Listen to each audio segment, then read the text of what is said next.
Soal ini ada satu ajaran baru, namanya ajaran liberal.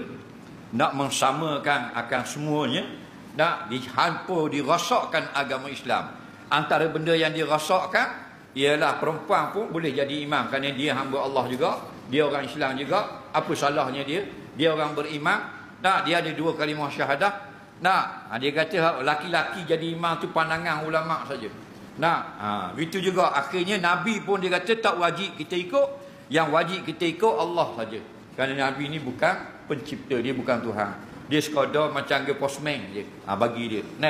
Jadi ramai yang terpengaruh lah ni, ada ditunjukkan di luar di Eropah ajaran liberalism, iaitu semayang Islam tapi Islam liberal. Makmum laki-laki, repuang jadi imam. Nampak? Bayanglah repuang duduk depan tungging depan muka. Nampak? Benda yang menjadi fitnah. Lepas tu Nabi letak repuang di belakang. Kita nak lawan hak Nabi pakai hak liberal. Siapa yang berajaran liberal kena ingat, dia punya bapa liberal, pencipta pengasas ajaran liberal namanya John Locke. Bangsa Inggeris, agama Yahudi. Betul nak tuah ke mana pun.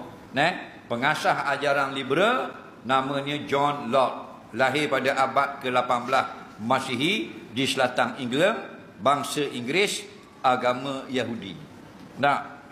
Ikut orang Yahudi tidak akan dapat syurga Allah.